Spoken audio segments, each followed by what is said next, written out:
قرآن چیخ چیخ کے کرے کہ جو نماز نہیں پڑھتا وہ پاکستان کے شناختی کارڈ میں مسلمان ہے، اللہ کے ہاں وہ مسلمان نہیں ہے۔ صحیح مسلم میں یہ حدیث لکھی رہ گئی 246 کہ بندے کے کفر اور ایمان، شرک اور اسلام کے درمیان فرق کی نماز ہے۔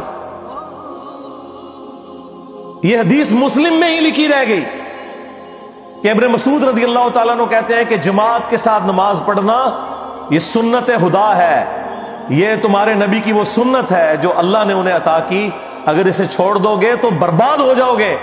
رسول اللہ کے زمانے میں اگر کوئی بیمار بھی ہوتا اور 2 بندوں کے سہارے مسجد میں آ کے نماز پڑھ سکتا تو اس کی کوشش ہوتی کہ میں مسجد میں جماعت سے نماز پڑھوں، کہیں مجھے منافق نہ شمار کر لیا جائے۔ جماعت چھوڑنے پر رسول اللہ کے زمانے میں سمجھا جاتا تھا صلی اللہ علیہ وآلہ وسلم کہ بندہ منافق ہے۔ صحابہ کرام کو، اہل بیت کو کب معلوم تھا کہ ایسی امت بھی آنے والی ہے جو آپ سے بڑا عشق رسول ہونے کا دعویٰ کرے گی اور نماز ایک نہیں پڑھے گی؟ تو وہ کہتے یار یہ تو بڑا آسان اسلام ہے۔ تو یہ حدیثیں تو مسلم شریف میں لکھی رہ گئی، پریکٹیکلی کس نے عمل کیا اس کے اوپر؟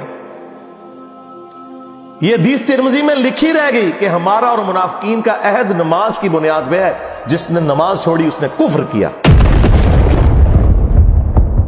یہ صحابہ کرام علیہ رضوان کا فتویٰ ترمذی میں ہی رہ گیا۔ عبداللہ بن شقیق تابعی کہتے ہیں کہ صحابہ کرام علیہ رضوان تارک الصلاح کے سوا کسی کی تکفیر نہیں کرتے تھے، صرف بے نمازی کو وہ کافر سمجھتے تھے، باقیوں کو وہ تمام غلطیوں کے باوجود مسلمان تصور کرتے تھے۔ اندازہ کریں، یہ ترمذی میں لکھا رہ گیا جناب۔ ہاں، ہم جب چیخ چیخ کے یہ باتیں بیان کرتے ہیں لوگ کہتے ہیں یار یہ کس قسم کی باتیں کر رہے ہیں، یہ کہاں پہ لکھی ہوئی ہے؟ سرکار کتابوں میں لکھی ہوئی ہے۔ یہی تو ہم آپ سے کہہ رہے ہیں کہ مرنے سے پہلے اے مسلمان کر لے اس پہ غور، کتابوں کا خدا اور ہے، بابوں کا خدا اور۔ یہ حدیث ابو داؤد میں ہی لکھی رہ گئی کہ بچہ جب 7 سال کا ہو جائے تو اسے نماز کا حکم دو، اور نہ پڑھے 10 سال کی عمر میں اسے سزا بھی دو، اور 10 سال کے بچوں کے بستر بھی الگ کر دو۔ یہ ابو داؤد میں لکھی رہ گئی حدیث، عمل کس نے کیا؟ یہ حدیث ابن ماجہ میں لکھی رہ گئی کہ نبی علیہ السلام نے فرمایا اے معاذ اللہ کے ساتھ شرک نہ کرنا، خواہ تمہارے ٹکڑے ٹکڑے کر دیے جائیں، تمہیں قتل کر دیا جائے، سولی دے دیا جائے یا آگ میں زندہ جلا دیا جائے، شرک نہ کرنا۔ یہ پہلی نصیحت۔ اسی حدیث میں دوسری نصیحت، نماز نہ چھوڑنا۔ تمہارا اللہ کے ساتھ عہد نماز کی بنیاد پہ ہے، اگر تم نے نماز چھوڑ دی تو اللہ کا ذمہ اٹھ گیا تم سے۔ اور تیسری چیز فرمایا شراب نہ پینا، یہ تمام برائیوں کی جڑ ہے۔ تو یہ حدیثیں تو لکھی رہ گئی سرکار۔ یہ حدیث مسند احمد میں ہی لکھی رہ گئی کہ نبی علیہ السلام نے فرمایا کہ نماز قیامت کے دن نمازی کے لیے دلیل، نجات اور نور ہوگی، اور جو نماز نہیں پڑھتا قیامت کے دن نہ اس کے لیے کوئی دلیل ہوگی اللہ کے حضور بچنے کی، نہ نجات اور نہ کوئی روشنی، نور جو پولیس رات سے گزرنے کے لیے قرآن میں آیا نا، وہ نور۔ اور پھر نبی علیہ السلام نے فرمایا کہ بے نمازی کا حشر اسی حدیث میں آتا ہے، فرعون، قارون اور حامان اور امیہ ابن خلف کے ساتھ ہوگا۔ ہاں جی، کچھ بھی ہے تیرے محبوب کی امت سے ہے۔ محبوب تو پہلے ہی بتا گئے ہیں کہ بے نمازی تیرا حشر تو فرعون کے ساتھ ہونا ہے، تیرا حشر قارون کے ساتھ ہونا ہے، امیہ ابن خلف کے ساتھ ہونا ہے۔ اور یہ تو میں آپ کو صرف ایک بات کر رہا ہوں، اب اگر میں قرآن کی توحید بیان کرنا شروع کروں تو قرآن کے پہلے صفحے کا ٹیسٹ دنیا کے کروڑوں مسلمان پاس نہیں کر سکتے۔ ایاک نعبد و ایاک نستعین، یہ قرآن میں لکھا رہے گا۔ ماشاءاللہ فجر کی نماز میں یہ پڑھ کے نکلتا ہے، اور مسجد کے ساتھ جو دربار ہے ریگولرلی حاضری دے کے اس بابے سے بھی مانگ کے گھر آتا ہے۔ تو کیا نماز تو پڑھی؟ تو مسلمان ہے، تیری ہر نماز کی ہر رکعت میں تو یہ نہ پڑھے تیری نماز ہی نہیں ہوتی۔ ایاک نعبد و ایاک نستعین، اے اللہ عبادت بھی تیری کریں گے، دعا بھی تجھی سے مانگیں گے، مدد بھی تجھی سے مانگیں گے۔ یہاں مدد مانا دعا کے، لیکن یہاں مولویوں نے پھر پٹی پڑھا دی، ان کا نہیں جی امی سے روٹی نہ مانگے. اندازہ کریں قرآن کا مذاق اڑا رہے ہیں، حالانکہ انہیں پتہ ہے کہ قرآن میں یہ آیت موجود ہے وَتَعَاوَنُوا عَلَى الْبِرِّ وَالتَّقْوَى وَلَا تَعَاوَنُوا عَلَى الْإِثْمِ وَالْعُدْوَانِ. نیکی اور پرہیزگاری کے کاموں میں ایک دوسرے کی مدد کرو اور برائی میں الگ رہو. قرآن نے بتایا ہے کہ اللہ نے دنیا کو اسباب کے ساتھ جوڑا ہوا ہے. یہاں ایاک نستعین میں دعا کے اعتبار سے بتایا جا رہا تھا کہ غیر اللہ سے نہیں کرنی، ظاہری اسباب کا تو قرآن میں حکم ہے. لیکن دیکھ لیں، اور پھر جس شان سے اللہ تعالیٰ نے سورۃ النمل میں ذکر کیا، حیران کن بات آپ کو بتاؤں، اہل تشیع کے ہاں صبح و شام کی دعاؤں میں، سنت اذکار میں سورۃ النمل کی آیت نمبر 62 پڑھی جاتی ہے. ترجمہ نہیں کبھی کسی نے پڑھا.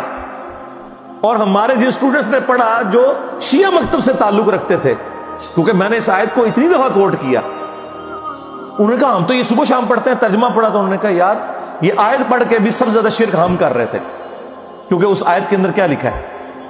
اَمَّن يُجِيبُ الْمُضْطَرَّ إِذَا دَعَا. بھلا بتاؤ کون ہے جو تکلیف میں گھرے ہوئے شخص کی فریاد کو سنتا ہے، وَيَكْشِفُ السُّوءَ، اور اس سے اس کی برائی کو، تکلیف کو دور کر دیتا ہے، وَيَجْعَلُكُمْ خُلَفَاءَ الْأَرْضِ، اور تمہیں اگلوں کا خلیفہ کرتا ہے زمین پر، تمہارے ماں باپ کے مرنے کے بعد تم، تمہارے مرنے کے بعد تمہاری اولاد کو.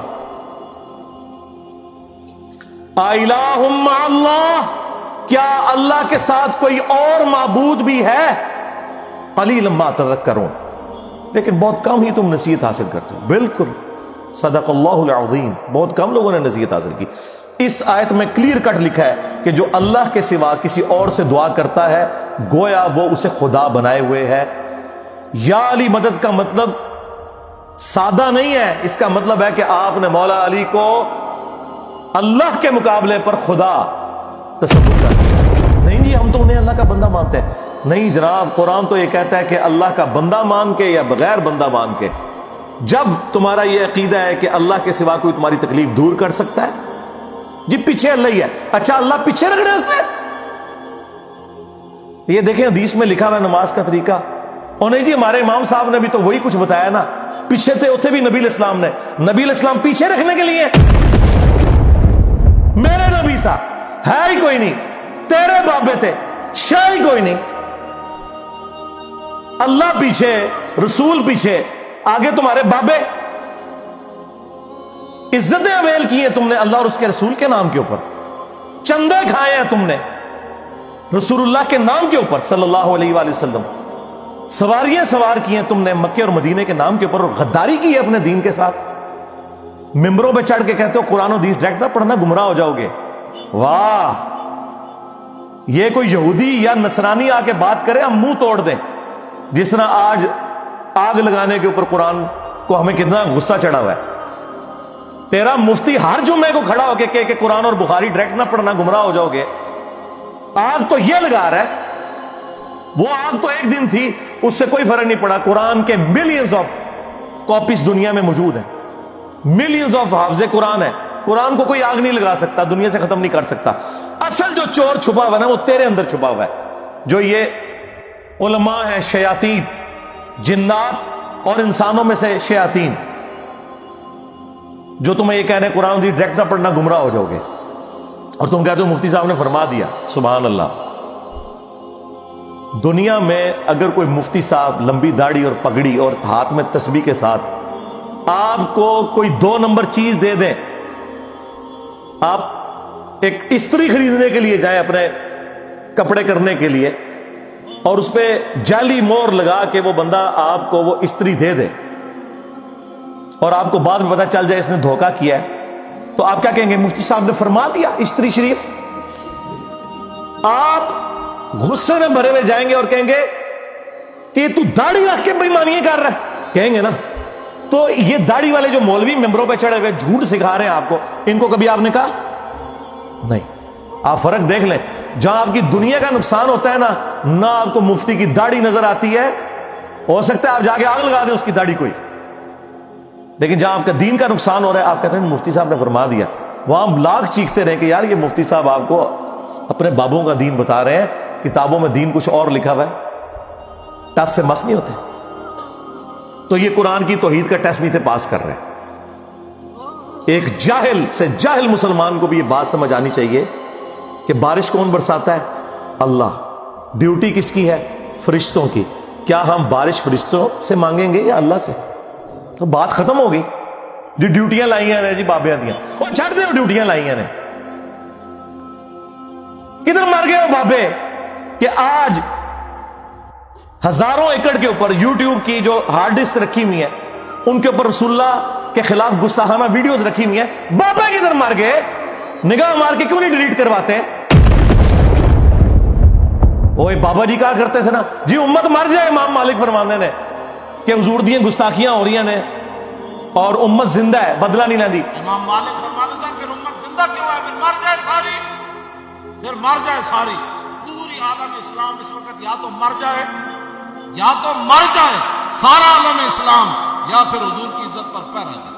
بس دو باتوں میں سے ایک بات ہے. بس یا سارا اکٹھا ہو کے مر جائے یا پھر فرانس کو جواب دے. میں نے کہا تھا بابا جی رک جاؤ، صبر کرو، تو آڈے ہوتے کوئی اور شے اللہ نے چھاڑ دیتی ہے. امت بعد ہی مرے، پہلے تیرے بابے کیوں نہیں مر جاندے بابیا جنہاں دی ڈیوٹیاں سن؟ غوث کتب ابدال، انہوں نے اپنے نبی کا کلمہ نہیں پڑھا ہوا؟ وہ کدھر مر گئے جو کل تک اپنے مریدوں کو یوں دیکھ کے تو جلا کے راکھ کر دیتے تھے، آج اتنے بغیرت ہو گئے کہ وہ یوٹیوب سے ویڈیوز نہیں ڈیلیٹ کر سک رہے. لے جاؤ اپنے بابے تو، کسی کام میں نہیں نکلے. پہلے وہ مرن نا، امت تو بیچاری کچھ کر نہیں سکتی، بابوں کے پاس تو اتنے رائٹس ہیں. وہ بابا لبو جی ڈیوٹی ہے اتنے جتنے ہارڈ ڈسک پہ ہیں اتنے جس گوشت کی ڈیوٹی ہے انہوں لبو اتنا، اس سے میں 295 سیل آواں گا. امت مر جائے، تیرے بابے نہ مر جائے، امت مر جائے. امت نو تو تسی مس گائیڈ کیتا ہے، شرک میں ڈبو دیا. او جی لاہور 1000 سال تو بابا بیٹھے ہے تے پال رہے لوگوں نو. چھڑ دے، آج چندے بند کر دینا گورنمنٹ، کتے پھرن گے دربارہ ہوتے تواڈے، صفائی کرنے والا کوئی نہیں ہوگا. بند کراؤ آج چندے، بابا پال رہے ہیں. تواڈے چندے تے پلدے نے تے تسی کہتے بابا پال رہے. شرم کی کوئی انتہا ہوتی ہے. یہ لوگ بات کرتے ہیں کہ قرآن جل گیا تو پورے ملک کے اندر ہنگامے کھڑے کیے ہوئے. قرآن تم لوگوں نے جلایا ہے شرک پھیلا کے. ویسے تو کہتے ہو ہم سنی ہیں. سنی وہ ہوگا جو بخاری مسلم کے طریقے کے مطابق جو رسول اللہ کے احادیث نقل ہوئی ہیں صلی اللہ علیہ وآلہ وسلم، رکوع میں جاتے وقت اور رکوع سے اٹھتے وقت رفع الیدین کرے گا. یا سنی وہ ہوگا جو اپنی پبلک کو یہ جھوٹ مشہور کرے گا کہ جی بغلے بت رکھ کے آندے سن تاں رفع الیدین ہوندا سی. واہ واہ. جس شخصیت کے ساتھیوں میں سیدنا عمر، سیدنا حمزہ، سیدنا علی جیسے دلیر اور اللہ کے شیر ہوں، اتنے لوگ بت رکھ کے تے حضور دے پیچھے آگے کھلوندے سر. اب گل کرنے لی کرو کوئی، سب کچھ جھوٹ نکلیا تھوڑا. قرآن کو آگ لگ گئی کہ تسی لائیے قرآن کو آگ. آپ لوگ دشمن ہیں اسلام کے. اس سے بڑی کیا دشمنی ہوگی جو لوگوں کو کہتا ہے قرآن و سنت سے جوڑو، اس کو کہتے ہیں جی یہ لوگوں کو گمراہ کر رہا ہے، ہمارے بزرگوں سے ہٹا رہا ہے. جی بالکل اعلانیہ میں کہتا ہوں کہ میں آپ کے بزرگوں سے آپ کی پبلک کو ہٹا رہا ہوں، اس لیے نہیں کہ اپنے ساتھ جوڑوں، کیونکہ نہ تو میری کوئی چندہ بک، نہ میرا کوئی مدرسہ، ہاں نہ میری کوئی مسجد. چندے آپ کو دیں، نمازیں آپ کے پیچھے پڑھیں. ہم توڑ رہے اس لیے نہیں ہے، آپ کے بزرگ ویسے اسی لیے توڑتے تھے کہ کسی سے توڑ کے اپنے ساتھ جوڑے. اصل میں نا انہوں نے یہی جرم کیا، یہ سمجھتے ہیں دوسرے بھی یہی کچھ کرتے ہیں. بندہ خود چور ہے نا، دوسرے کو ہی سمجھتا ہے. یہ آپ صحیح کہہ رہے ہیں، یہ ایسے ہی ہوتا رہا ہے. لیکن آج جو شخص آپ پہ اللہ تعالیٰ نے مسلط کیا ہے نا، یہ شخص آپ کے بزرگوں سے توڑ کے اپنے ساتھ نہیں جوڑ رہا، یہ اس کے ساتھ جوڑ رہا ہے جس کی قبر مدینے میں صلی اللہ علیہ وآلہ وسلم. صلو علی محمد وآل محمد، اللہم صلی علی محمد وعلی آل محمد.